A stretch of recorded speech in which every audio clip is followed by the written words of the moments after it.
It's 2019, and with the new year, we've got some amazing new products and some great in-store events for you to tell you all about in our very first ever Geek Room Update.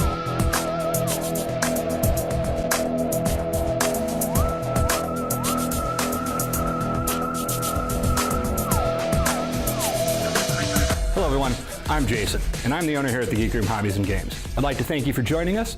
This is our new show, Geek Room Update, which is our chance to try and connect with the community every couple of weeks to let you know about some great in-store events we've got, as well as some new products that are coming your way. So I hope you guys enjoy it. As time goes on, we'll expand this and maybe have things such as hobby tutorials and game reviews.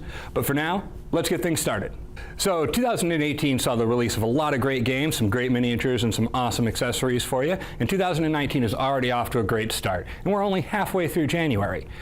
Games Workshop, to begin with, is continuing with its massively aggressive release schedule with almost weekly releases. This week for Warhammer 40,000, we see the release of Urban Conquest, the new boxed campaign rules that allow you to design a campaign all around street-to-street urban fighting. The game comes with rules for creating your own urban combat campaign, as well as everything that you'll need to play a campaign of linked games across up to 25 different zones that you can create where you and your opponents will compete for strategic resources. The game itself comes with the core rulebook that you need for all of the campaign instructions, as well as the Streets of Death city map that will allow you to organize the way that your city is going to be laid out with unique cards detailing each location. On top of that, you also get a great collection of terrain, mostly scatter terrain, including the new Imperial Ruin statue set, which just looks absolutely amazing. Not to be outdone by 40K, Age of Sigmar has also been seeing some new releases. Last week saw the release of the first wave of miniatures for the Gloomspite Gitz army. Now the Gloomspite Gitz army is a consolidation and refresh of the different Grot factions from Warhammer Fantasy Battles. Now these models look fantastic, and in my opinion they're the perfect balance between scary and silly. They capture GW's style just absolutely perfectly.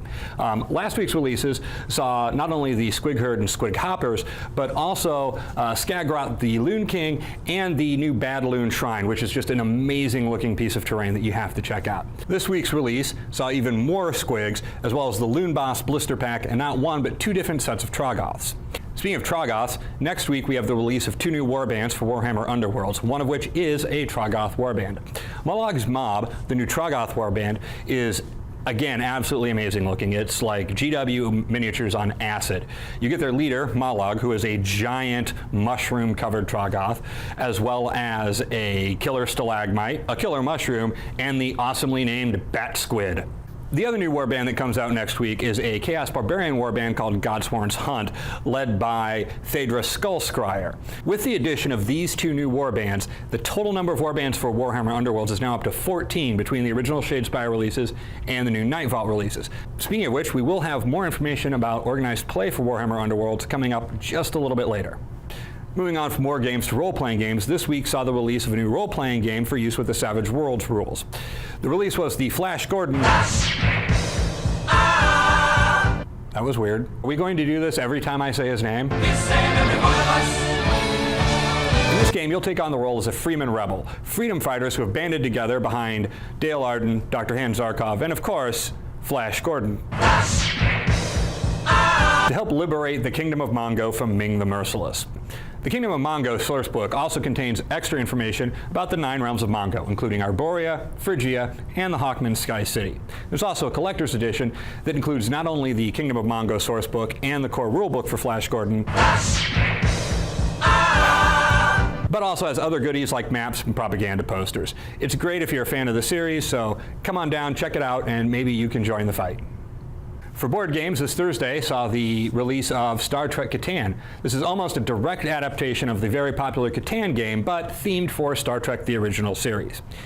In this game, you and the other players will be trying to build outposts and star bases to harvest planetary resources for use by the United Federation of Planets. In addition to the game and game board and pieces, it also comes with a Helpers of Catan deck featuring the crew of the original Starship Enterprise. They're there to not only help you recover resources, but to protect you from the onslaught of Klingons.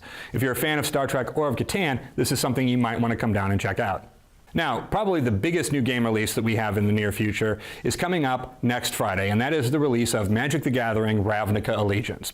This is actually the 80th Magic the Gathering expansion that has come out, and it's the second of 3 expansions in the Ravnica cycle, with last November's Guilds of Ravnica being the first, and the last one, War of the Spark, coming out later on this April. The game consists of 259 new cards and 5 new bi-colored factions whose names I am in no way, shape, or form going to try to pronounce right now. Ravnica Allegiance will be available in store next Friday on the 25th, and we'll have some more information about Magic the Gathering play in store coming up for you just a little bit later.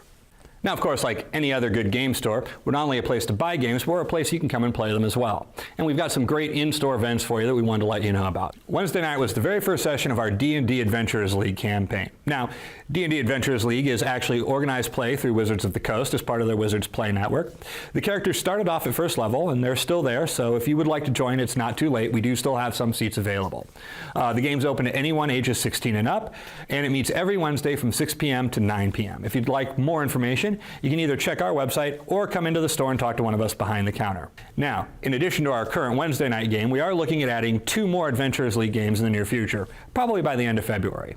One will be another game for players ages 16 and up, which will be on an alternate night for Wednesdays because some of the people that expressed an interest in playing just couldn't make it on Wednesdays. The other game, which will probably be on a weekend, is going to be an Adventurers League game specifically for kids ages 10 to 15. We have a lot of kids in the area that want to play D&D, and we want to give them a good way to be able to do that. So if you are interested in either of those games, we do have a sign-up sheet at our front counter. And if you would like to volunteer to DM either of those games, feel free to stop in anytime during our regular business hours and talk to either myself or Melissa, and we'll be happy to give you all of the information. Again, we want to get these going by the end of February, so if you are interested, now is the time to come down and sign up. Our Warhammer 40K Kill Team campaign is going strong still. It just entered its 3rd and final month. The winner for the bronze medal for month 1 was Josh with his Imperial Guard army. And the winner for month 2 for the silver medal was Michael with his incredibly vicious and hard to beat Gene Stealer Colts army. Because we're near the end of month 3, it's a little too late to join the Kill Team campaign, but if you're looking to play, come on down. We are normally here between 3 and 6 on Saturdays for the Kill Team campaign. You might be able to catch a game or just see a demo, but it's been a lot of fun and we've had a lot of great success with it, and I would like to thank all of our Kill Team players for helping to make the Kill Team campaign so successful. Speaking of Warhammer 40K, if Kill Team isn't your thing and you prefer full-scale 40K, then you might want to come down Saturdays at 6. Michael, our month 2 Kill Team winner, is usually here for what we like to call 40K Learn, Play, Paint. Basically, it's your chance to come down and improve your skills at 40K, whether that's playing the game, helping to improve your painting and modeling, or just trying to try out some new rules or stratagems. Michael's an incredibly patient person. He knows the rules inside and out. He plays at tournaments all the time, and he's got an amazing attitude and a level of sportsmanship. So whether you're an experienced hardcore player who's looking for a challenge, or somebody new who is new to the game and just wants to kind of learn the ropes and work out some of the kinks that maybe you can't figure out on your own just reading through the instructions, Michael's a great resource and you definitely should come down and check that out. Now, in addition to Learn, Paint, Play, that'll be going on for a little while, but once Kill Team is over and our campaign with that is finished, we are going to be doing a full-blown 40K campaign in stores on Saturday evenings. We don't have a ton of information about that right now. We'll have more for you probably in the next episode, but right now it's looking like it might be a 40K Escalation League, and it's very likely that it might also involve the Urban Conquest campaign rules. So if that's something that excites you, then definitely you're going to want to come down and check that out as soon as we have more information for you. We also have some board game demos that are coming up that you might want to check out. This is your chance to come down and try out some games that maybe you haven't heard of, or some games that are new, and see if you might enjoy them and learn how to play them a little bit with somebody who is here specifically to show you how to play those games. Outback is a dice rolling board game where you will play as one of 5 Australian-themed animals: kangaroo, emu, koala, platypus, and lizard, where you will be competing against other players to try and earn points and control populations in the Australian outback. You can check that game out January 26th from 3 p.m. to 8 p.m. Soul of the Empire is an asymmetric strategy game where you play as one of the 4 major belief systems in 1st century AD Rome. Each faction is unique and has its own advantages and disadvantages and motivations. And Soul of the Empire uses dice-driven action selection, deterministic combat, with faction effects, culturally based power decks, and an objective point system to heighten tension between the factions. You can check out Soul of the Empires Saturday, January 26th from 4 p.m. to 7 p.m., Friday, February 1st from 5 p.m. to 8 p.m., or Saturday, February 2nd from 5 p.m. to 8 p.m. Lastly, we have Rescue Polar Bears, which is a game where, ironically, you're trying to rescue polar bears. Set in 2045, this cooperative board game sees you and the other players working together to try and find a new home for polar bears after their Arctic home is melted as a result of runaway global warming. You can check this board game out on February 16th from 2 p.m. to 8 p.m. here at the Geek Room. In addition to those demos, Kill Team, and Adventurers League, we have some other organized play things coming up for you later on in February that we'll have some more information for you probably in our next episode. When GW releases the next season of Warhammer Underworld's organized play, we are going to be participating, which is your chance to come down and compete for your very own shard of shade glass, if you've got what it takes. So those games are going to be Saturday night, later on in the evenings, which is why we are calling it Saturday Night Vault Live. So be sure to keep an eye on this space for more information about the premiere of Saturday Night Vault Live coming to you later on in February. The other big one we're going to have starting in February is going to be Keyforge organized play events. Now, if you haven't heard of Keyforge, Keyforge is the new collectible card game from Fantasy Flight Games that was designed by Richard Garfield, the same person that designed Magic the Gathering originally. The game's very similar to Magic the Gathering, but it's got a couple of big unique differences. The biggest of which is that every single deck is unique, no two decks manufactured are the same, and you are only allowed to play with one entire complete deck. It's sort of like a sealed deck tournament, except that that's every game. Now, as far as InStore Gaming goes, in addition to the stuff we have scheduled, you should also know that we are always open and have tables available for you whenever you would like. Tables are always free unless it's a tournament or organized play event in which we have previously announced an admission fee. Otherwise, you're just more than welcome to come down and play. We're also open until 1 a.m. on Fridays and Saturday nights for your gaming convenience. And we do have some people that come in. We have some people playing some Keyforge, some Night Vault, occasionally some Magic. As well as other times of the week, we've got some D&D groups that come in on Sundays, people playing Star Wars Legion. There's all kinds of stuff going on.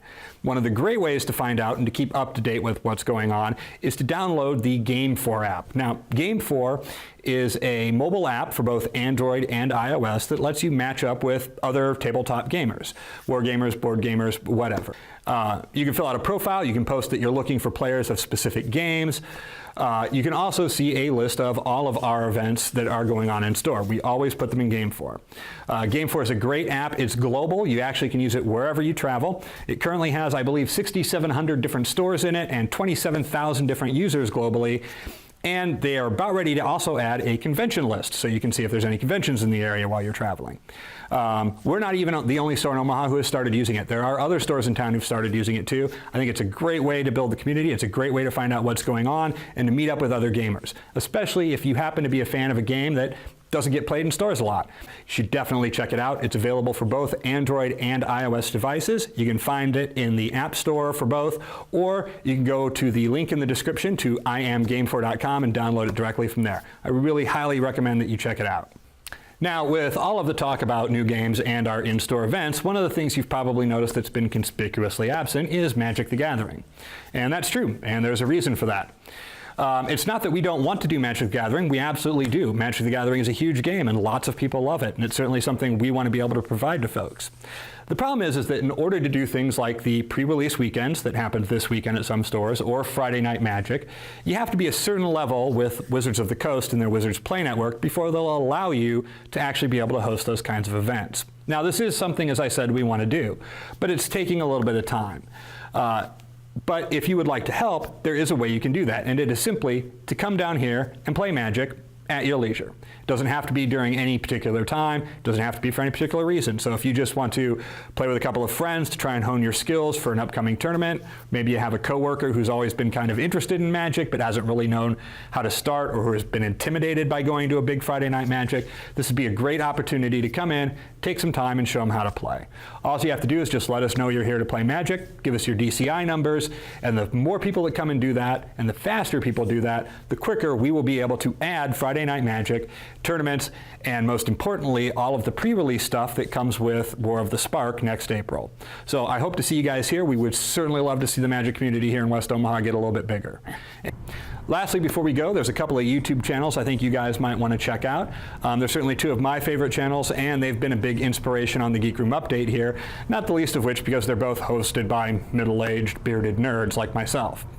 The first is Toy Galaxy, where host Dan Larson will cover all kinds of different collectible toys, action figures, things like the Star Wars Black Series, Marvel Legends, things like that. He includes product reviews, listicles, obscure history about toy lines that maybe you haven't heard of before. It's a really great and fun channel. In particular, I think our customers would enjoy Dan's history of Dungeons & Dragons. This is one of the best, concise histories of the world's biggest and most popular role-playing game I've ever seen. It covers the whole breadth of D&D from its creation up till the modern day, and has a few other nuggets in there. There's a link to it in the description below. The other channel I wanted to point out to you, which is my absolute all-time, hands-down, no-holds-barred, beyond a shadow of a doubt, favorite wargaming channel, is Tabletop Minions.